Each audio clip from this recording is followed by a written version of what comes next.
Hey, what's going on YouTube? We are back with week 3 of Getting Better at Killer. This week brings us the nurse voted on by the Discord server. Link in bio, join our dark sheets and we'll find you. Unfortunately, I made a terrible mistake and forgot to record day 2 of playing the nurse, so this might be a bit of a quicker vid, but I will do my best to break down the nurse the best that I can, so let's get right into the perks.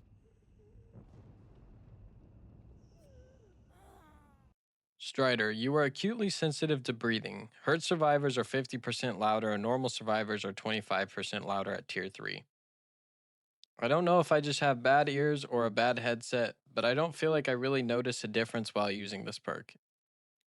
Strider only seems to be useful to noobs. One thing I've found while playing most any other multiplayer game is training your ears to the normal sounds of the game is very important. And while potentially useful for newer killers, I do feel like there will be plenty of perks that are significantly more useful.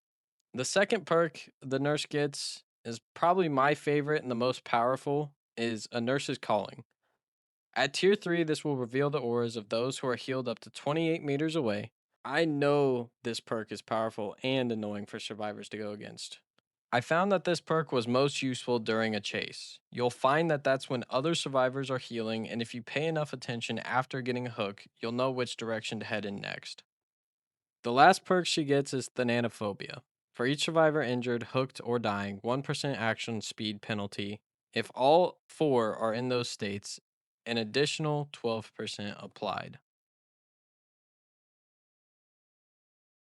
With the perks out of the way, I'll throw on some random add-ons and we'll get right into game 1. But before that, thank you to everybody who's been supporting me so far. We are on the road to 1K subscribers on YouTube, and I hope to hit that goal by the end of 2026. Genuinely, thank you so much. And if you haven't subscribed, I'd appreciate it very much. It is free, and I hope to keep bringing new videos every single week. And I can only do that with your support.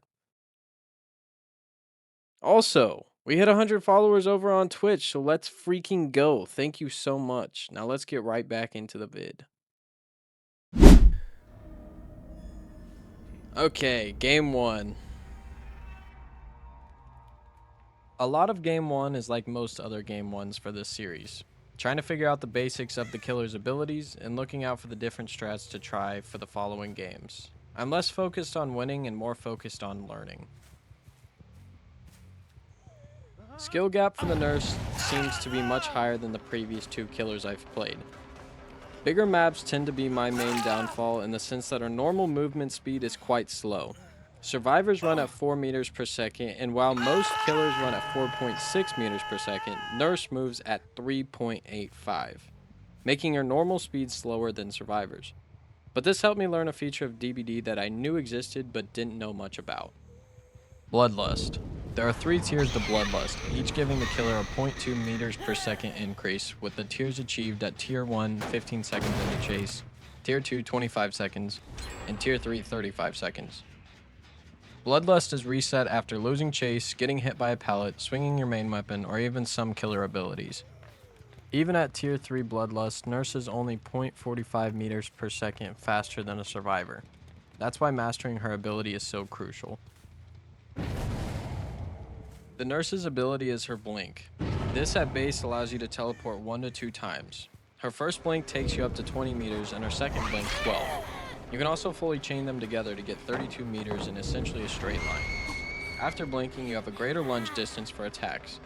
I couldn't find an exact number, but it seems like roughly 2 seconds after blinking, if you do not attack, you'll get fatigued, which lasts about 2 seconds and you move at 0.96 meters per second.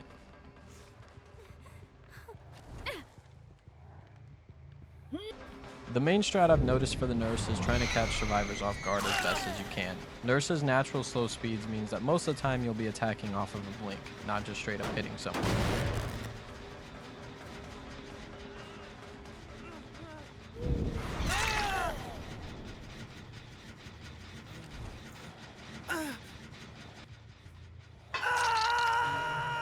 You can also teleport between floors, which in some cases is a great way to catch someone off guard.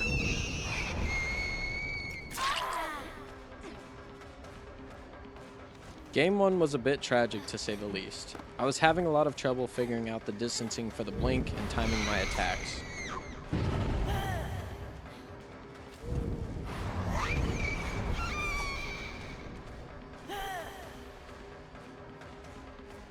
First L coming in Game 1 made me sort of scared to continue Nurse, but I kinda expected to lose a bit more using her just because I was aware of the skill gap it had brought. Let's check out what I did differently in Game 2.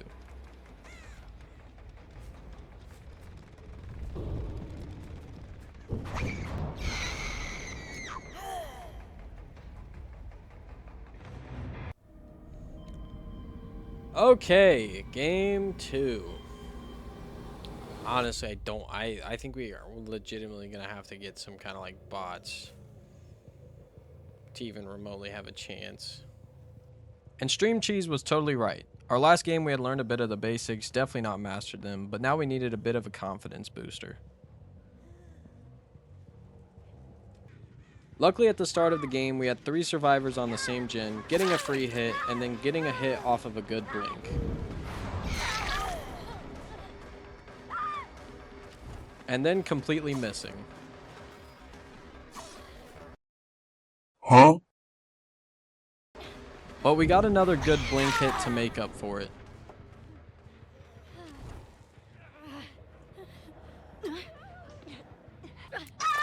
I don't know what she was thinking going for an immediate save, but she ended up only getting herself down in the end.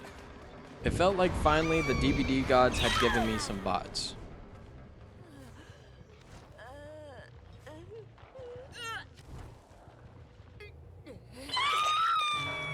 There were times that I felt like I should have had the perfect blink and it just didn't work. There are certain maps that have areas like this that essentially they can just run around in a circle over and over again. You'll almost never catch up to them as the Nurse due to her slower speeds, and it just seems like her blink isn't very useful against a good survivor around this table. Actually in day 2, which I don't have a recording of, I won against a Nancy who grouped me here for half the game. If you're on the stream and saw that, post me in the comments.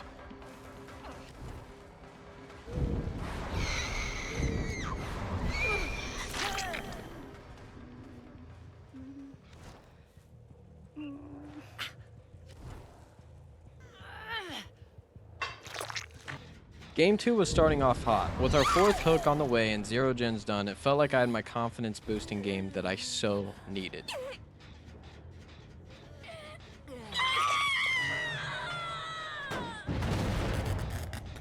I managed to get a good amount of hooks off before they got their first gen done, but after the first gen came, the second came pretty quickly too. I wasn't really worried though. We had 1 gone, 1 down, and 1 about to be hooked.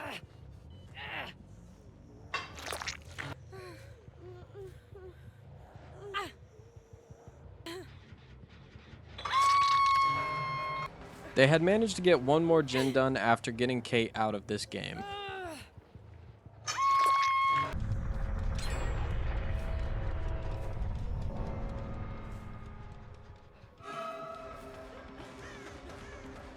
I managed to get Croft out shortly after, and Sable being the last of Game 2 and our first 4K, let's check out the morning.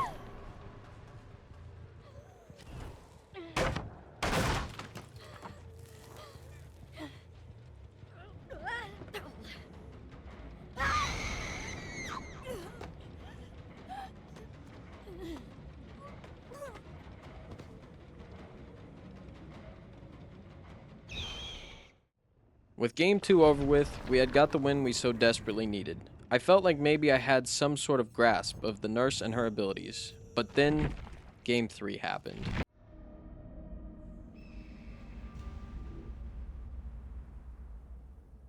I'll make this quick because Game 3 was quick. Lasted a whole 8 minutes and this is what happened. They managed to get 1 gen done before I got my second hook, with the second gen getting done shortly after. The pressure was definitely on.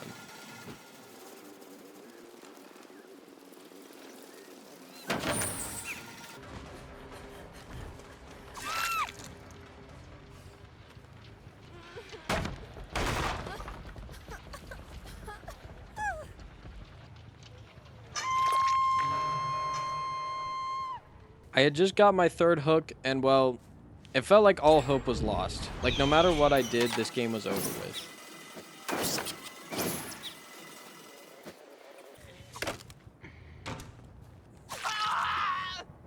Okay, well, I only have one hook on each of them, and oh, they have 4 gens done.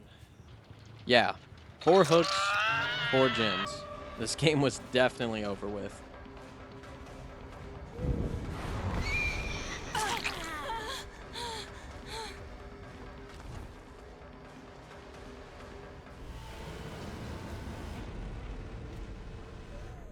Games 4, 5, and 6 were really my time to lock in and apply what I learned from my 2 losses to really be effective with the nurse. The main takeaways I have with the nurse is the skill gap is definitely high. She could easily be top 3 killers in the game if you learn her blink, but it really depends on the player. As a survivor, I feel like when I go against the nurse, most nurses either suck bad, or they might be the best players in the game. Learning how to play the nurse is honestly down to how much time you put into her. Unlike the last 2 killers I've played, you can't just hop into the nurse and expect to be decent. Especially as a noob, but that's why playing her is so crucial. Learning her early on might give you an advantage when it comes to learning other killers. I think playing someone like the Huntress or Trapper for your first couple games is necessary, but they are almost too easy that if you use them, especially Huntress, when it's that time you get bored and you want to try another killer, you might get stuck. So after a couple of games with Huntress, maybe try out Nurse and really dive deep into learning her ability, because the way I see it, if you master Nurse, you can almost master anyone. With that being said, I have a couple of notes to go over from day 2 that unfortunately I did not get the recording of, so we will have to use day 1 gameplay. When it comes to pallets, most survivors are expecting you to blink over the pallet, so they might hop back over it. Survivors tend to dodge the blink attacks by running at you when you go to blink, so make sure to keep that in mind when charging your blink. Also, the fact that Nurse is so slow makes her a bit tricky to really work with. I'd consider maybe a bit of a stealth build. Some kind of perk that makes you undetectable, like Beast of Prey, because you are normally slower than survivors and just barely faster than survivors even with tier 3 Bloodlust. Potentially even a haste perk to hopefully give that advantage during chase, maybe a mix of both. But with that being said, let's get right into the full assessment of the nurse. The nurse's win-loss record is as follows. This is including day 2, by the way. And these are the ratings for the nurse. I gave perks a lowercase a because I think that nurse's calling is really strong, but the rest of her perks are kind of mid. And with that being said, it's officially time to rate the nurse. So I think we are going to put her at S tier. Her skill gap is way too high not to put her at S tier. Her teleportation basically completely negating any kind of pallets, vaults, things like that. If you are able to master her blink, we're definitely going to be putting her at S tier. The only thing I will say is that she could be A tier just because of how hard it might be to master her. But with that being said, thank you to everybody who's been following and supporting the series so far, and I will see you in the next one. Peace.